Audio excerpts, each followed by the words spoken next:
하나님 말씀을 경청하도록 하겠습니다. 빌립보서 1장 19절로 21절 말씀입니다.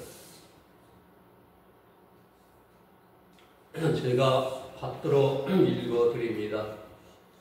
이것이 너희의 간구와 예수 그리스도의 성령의 도우심으로 나를 구원에 이르게 하는 줄 아는 거로 나의 간절한 기대와 소망을 따라 아무 일이든지 부끄러워하지 아니하고 지금도 전과 같이 온전히 담대하여 살든지 죽든지 내 몸에서 그리스도가 존귀하게 되게 하려 하나니 이는 내게 사는 것이 그리스도니 죽는 것도 유익함이라. 아멘. 오늘 말씀의 제목은 복음의 능력입니다.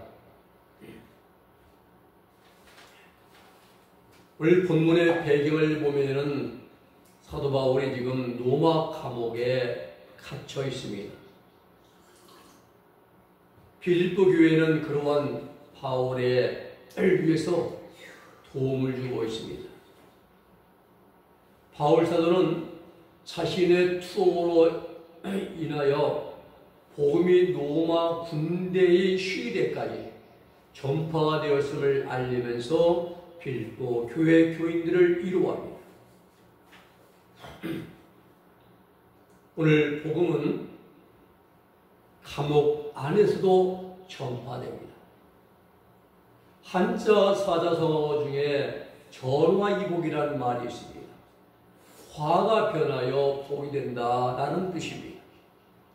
이 말이 가장 잘 어울리는 삶을 살아간 사람 중에 한 분이 바로 사도 바울입니다. 그 한 가지 신뢰가 오늘 이 감옥에서의 일입니다. 사람들은 감옥에 가는 것을 수치로 여깁니다. 왜냐하면 죄를 지었기 때문에, 사회에서 죄를 지었기 때문에 감옥에 들어가기 때문입니다. 그래서 대통령을 지낸 사람들도 감옥에 가고 나는 새도 떨어뜨릴 정도의 권세를 가진 사람들도 감옥에 갑니다. 또 그뿐만이 아닙니다.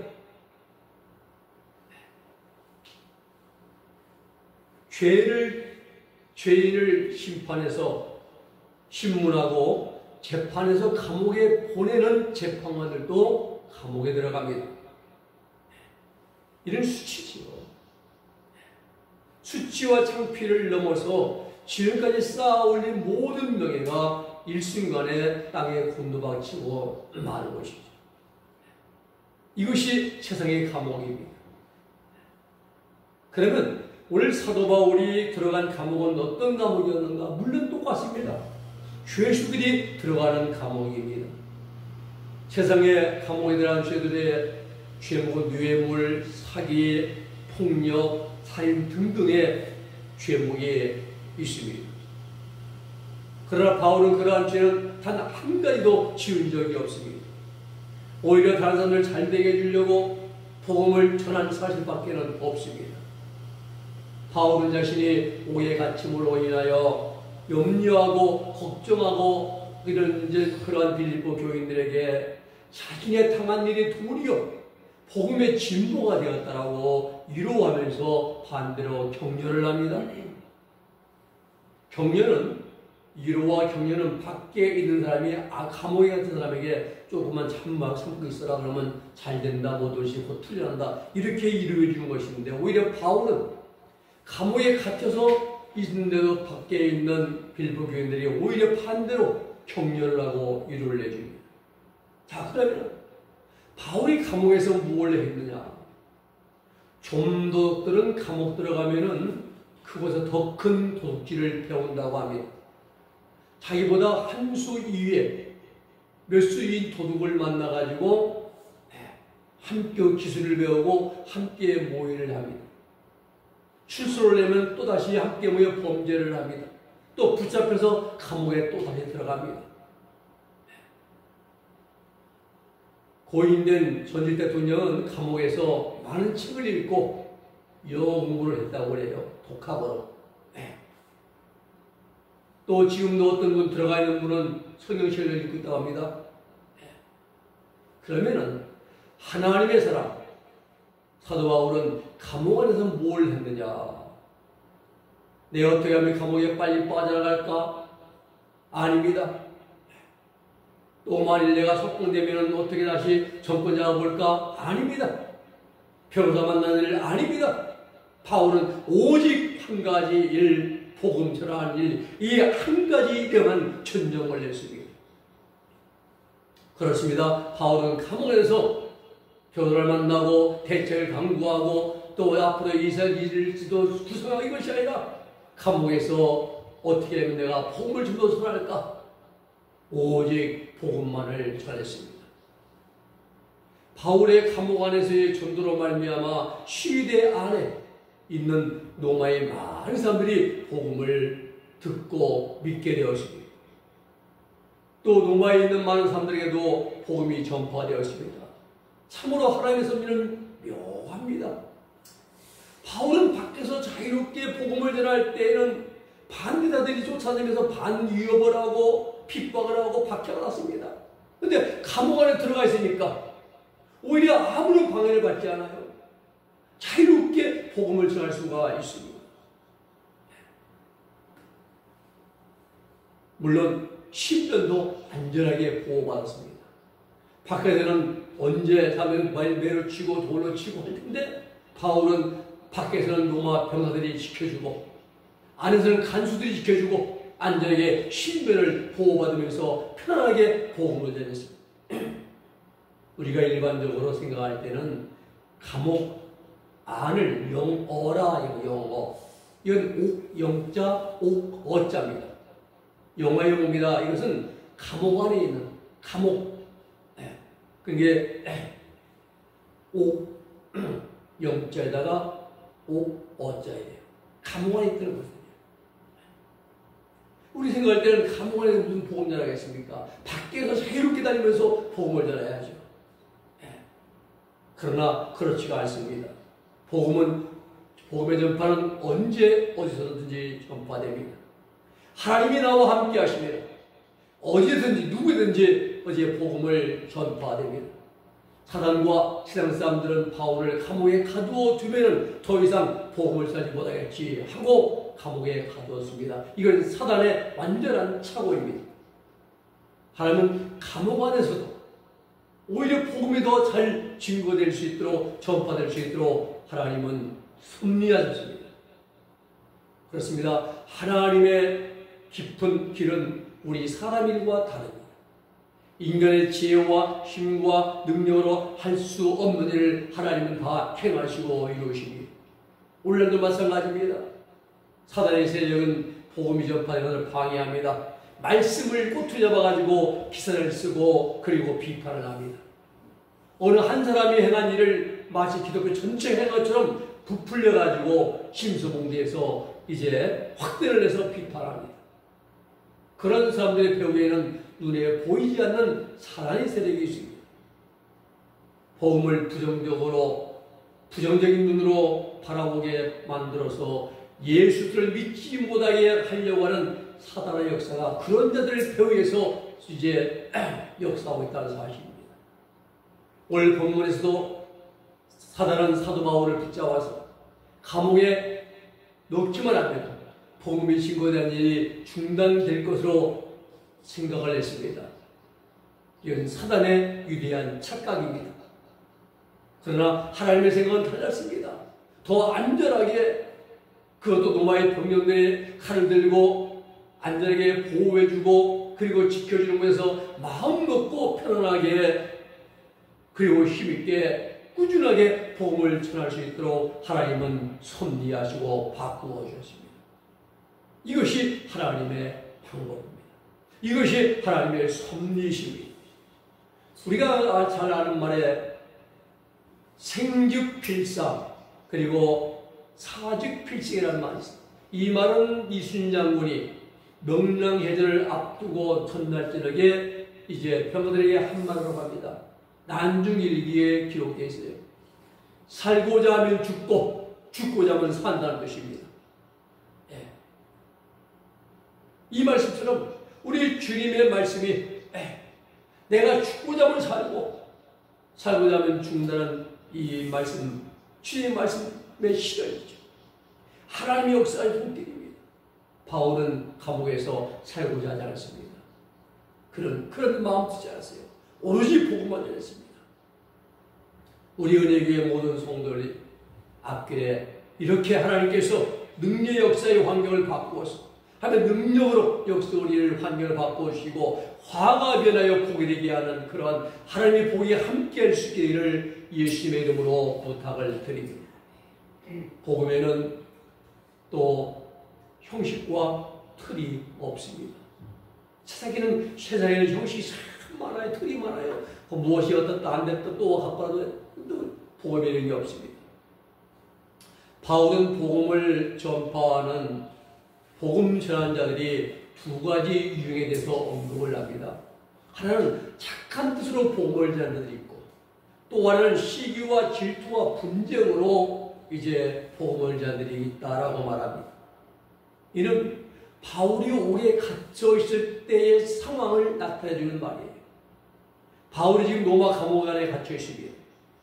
어떤 일은 바울이 지금 감옥에 갇혔기 때문에 바울을 사랑하는 마음으로 우리가 좀 더 열심히 복음을 전하자 해서 복음을 전하는 자들이 있는가 하면은 반대로 바울을 시기하고 투기하는 자들은 그런 데는 이제 내가 이번에 바울이 갇힌 동안에 내가 좀 열심히 해가지고 바울과 위에 올라서야지 이런 식으로 복음을 전하는 자들이 있다는 사실입니다. 왜냐하면 그들은 바울보다 더 높아지고 싶고 더 이제 인정받고 싶은데 자기 영향이 안 떨어져요. 바울이 있으면은. 바울이 감옥에 있으니까 이때다 해가지고 우리가 한번 열심히 해가지고 복음을 전하면서 주도권을 한번 잡으려고 하는 그런 자들이라는 거예요.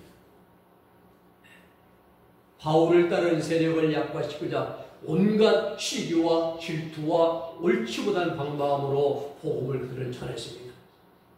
이름은 온전치 못한 모습이죠. 악한 생각과 동기에서 비롯된 것입니다. 오늘 우리들 같으면 그냥 놔두면 안 된다고 한번 따끔하게 혼내준다고 그러면 생각할 것인데 바울은 그러하지 않았습니다. 오히려 기뻐했습니다. 선한 마음으로 복음을 전하는지 시기와 질투와 투기의 목적으로 전하는지 간에 증거되고 전파된 것은 예수 그리스도이기 때문이라는 사실입니다. 이것이 사도 바울의 기쁨의 근거였습니다. 이것은 바울이 오직 예수 그리스도의 중심의 삶을 살았기 때문에 가능한 것입니다. 오늘을 살아가는 우리들도 자칫 잘못하면 이러한 함정에 빠질 소지가 매우 많습니다. 주의 일을 한다고 하면서 자기 자신의 욕망을 채우고 자기 욕심, 명예의 욕심을 채우고 인정받고 존경받고 대접받고 높임받는데 지배를 받아서 일하기가 쉽습니다. 어떠한 일을 한다고 하면서 겉으로는 주님을 위한다는 명분을 세우고 속으로는 자신의 욕심을 채우는 그러한 사람들이 바로 오늘 투기와 시기와 질투로 전하는 자들이라 이 말입니다. 그러면서 자신들이 주님이 기뻐하는 일을 한다고 자랑합니다. 이 방면에는 이단의 교주들이 이 일을 행함에 있어서는 프로페셔널입니다. 전문가들입니다. 우리는 여러분 신앙생활에 매우 중요한 게 뭡니까? 명예와 대접과 인정, 높임 받는 것 이걸 다 내려놓아야 돼요. 이게 소유입니다. 이 소유를 타는 과정이 성도들이 영적 성장 과정에 그리고 천국 들어가는 그런 과정에 있어서 매우 굉장히 중요한 일입니다. 다 내려놓아야 됩니다. 오직 예수 그리스도만 나타나고 높여져야 될 것입니다. 사도 바울은 기쁨으로 하든 질투로 하든 전파되는 것은 참으로 하든지 외모로 하든지 간에 전파되는 것은 오직 주님의 복음이기 때문에 이로써 내가 기뻐하고 기뻐한다라고 하면서 만족을 했습니다. 18절 말씀 보면은 그러면 무엇이뇨? 외모로 하나 참으로 하나 무슨 방도로 하든지 전파되는 것은 그 돈이 이로써 내가 기뻐하고 또한 기뻐하리라 라고 말씀합니다. 그렇습니다. 참된 하나님의 일꾼은 자신의 명예나 이익이나 권리나 대접이나 인정받는 것에 연연하지 않습니다. 오직 그의 복음이 전파되는 일에만 전심전력을 다합니다. 사도 바울이 그런 사람입니다. 감옥에 갇혀 있든지 밖에 있든지 돌에 맞든지 아니면 추위에 떨고 배고픔에 굶주리든지 간에 오직 예수의 복음만이 증거되기를 간절히 원했던 것입니다. 이것이 복음을 전하는 에반젤리스트들, 복음 전자들의 사명이 되어야 됩니다. 바울 사도는 복음을 증거하는 일에 자신의 생명까지 아끼지 않았다. 생명까지. 사도행전 20장 24절에 보면 나의 달려갈 일과 주 예수님께 받은 사명 곧 하나님의 은혜의 복음을 증거하는 일을 마치려 하면 나의 생명을 조금도 귀한 것으로 여기지 아니하노라. 바울이 밀레드의 고별 설교 내용입니다. 노매에 올라가면 순교, 성령께서 이제 순교가 기다리고 있다고, 많은 환란이 있다고 가르쳐 주십니다. 바울은 알아요. 올라가면 내가 십자가에 이제 순교했구나. 압니다. 그러면서도 말하기를 나의 달려갈 길과 주 예수께 받은 사명, 복음전도의 사명, 하나님 은혜의 복음 증거하는 일에는 나의 생명을 조금도 귀한 것으로 여기지 않는다라고 말씀합니다. 필립보 1장 21절 말씀 보면은 이는 내게 사는 것이 그리스도니 죽는 것도 유익함이며 바울 안에 예수님의 생명으로 살아계시고 그러기에 죽어도 주님과 함께하기 때문에 죽는 것도 유익하다고 죽으면 하나님과 천국하고 말입니다. 이런 마음으로 바울이 로마에 올라갔고 AD 67년에 바울사도 베드로와 함께 같은 해에 십자가에서 순교의 길을 건너가는 것입니다. 이러한 마음의 자세가 그리스도의 복음을 전하는 성도들의 신앙 자세가 되어야 합니다. 바라기는 우리 은혜교회는 어떠한 방법으로든지 복음이 널리서 전파되므로 예수의 향기와 능력과 향기를 풍기는 그러한 아름다운 교회가 될 수 있기를 주님의 이름으로 부탁을 드립니다. 세 번째는 바울의 간절한 기대와 바람이 19절과 20절에 기록되어 있습니다.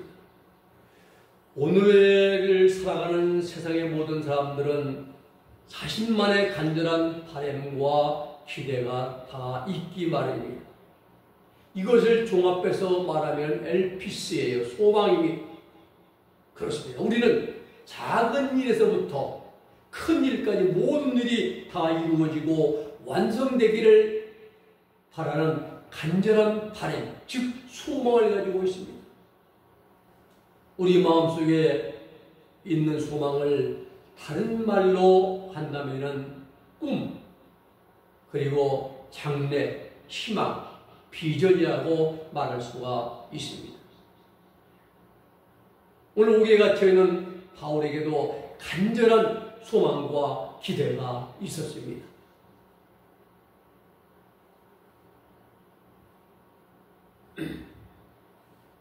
우리들의 소망은 세상의 모든 일들이 다 잘 되기를 바라고, 자칫 잘 되고, 환경이 풀어지고, 모든 것이 건강하고 여기에 맞춰져 있으니 초점이요.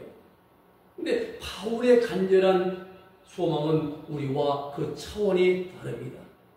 먼저 사도 바울의 간절한 소망은 자신이 아무 일이든지 부끄럽지 아니하는 것이라 말합니다.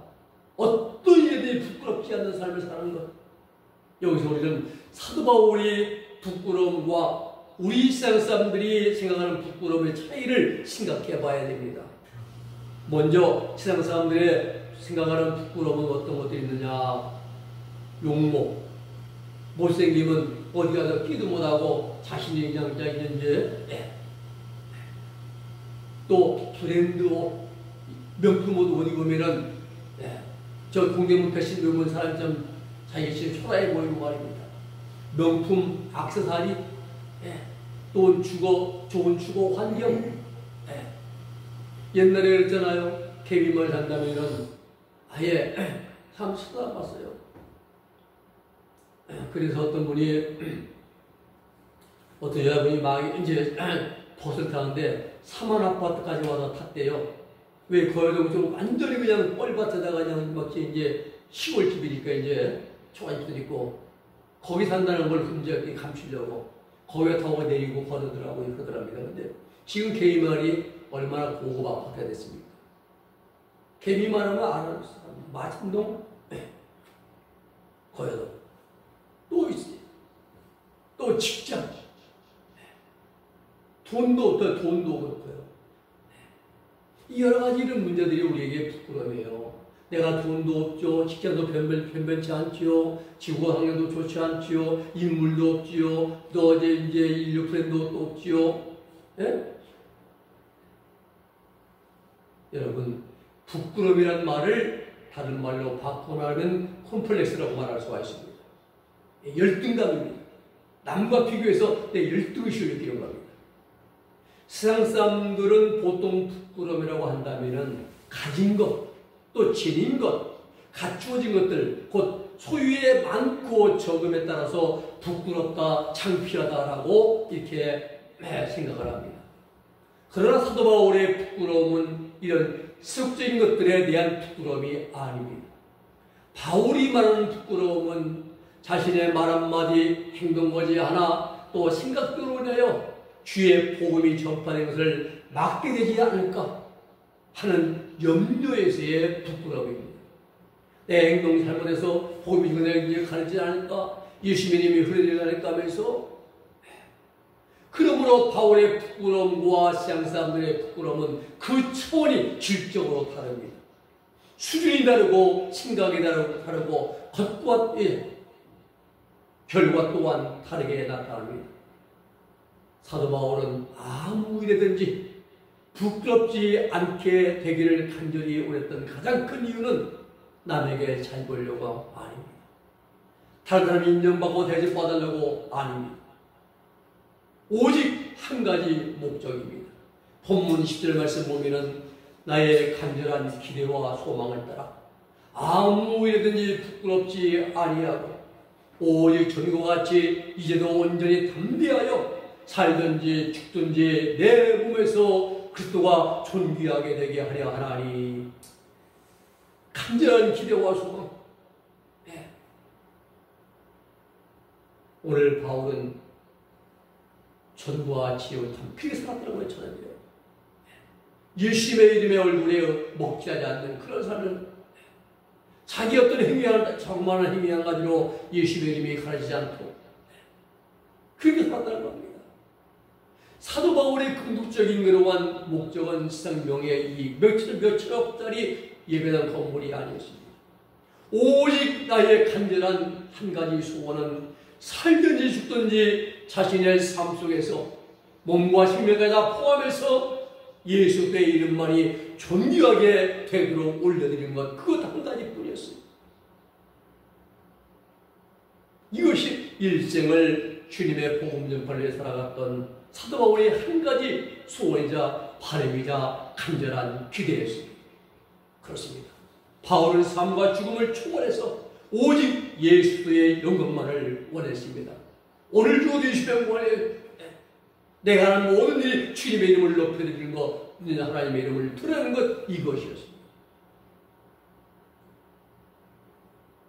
살아서는 산재물로 주님께 올려드리고, 그러므로 형제들아, 내가 하나님의 모든 자비하심으로 너희를 구원하노니 너희 몸을 하나님 기뻐하시는 거룩한 산재물로 탄식하여 드리라. 이는 너희를 영적 예배니라. 우리 몸으로 드리는 예배입니다. 생활 속 예배인 것입니다. 예배는요, 주일날 교회 나와서 이것이 1시간 예배라 내 생활 예배가 되는 거죠. 그리고 바울은 살아서는 산재물을 올려드리고 죽어서는 순교인물로 올려드리는 것, 이것이 사도 바울의 간절한 기대와 소망이었다는 사실입니다. 오직 하나님의 영광이었습니다. 오직 예수의 이름을 존귀하게 해드리는 것이었습니다. 우리는 예수님을 온다는 데 없어요. 내 이름을 앞세우고 나를 높이려고 하지요. 사랑하는 여러분, 사도 바울은 한 점 부끄럼 없는 삶을 살면서 복음 전파 사명을 잘 감당했습니다. 그리고 자신의 마지막 시간은 주를 위해서 순교제물로 올려드렸습니다. 오늘도 이러한 삶을 살아가기를 힘써야 됩니다. 살아서는 산재물로, 죽어서는 순교제물로 내 몸에서 예수의 이름이 존귀하게 해드리는 것, 즉 사도 바울의 간절한 기대와 바람과 소망이 우리의 기대가 되어지고 우리의 바람이 되어지고 우리의 소망이 되어지고 우리의 신앙이 되어지고 우리의 삶이 될 수 있기를 주님의 이름으로 부탁을 드립니다. 기도하겠습니다. 거룩하신 아버지 하나님 감사합니다. 살아서는 산재물로 하나님께 영적 산재물을 내리고 죽어서는 하나님의 주님의 영광을 위해서 하나님의 죽고 먹어도 굶어도 입어도 나가 들어가도 오직 예수의 영광에 살 수 있는 예수 그리스도의 수잡을 중심에 삶을 살아갈 수 있는 우리 은혜의 모든 성들이 되게 하여 주시옵소서. 예수님의 이름으로 기도 올리옵나이다. 아멘.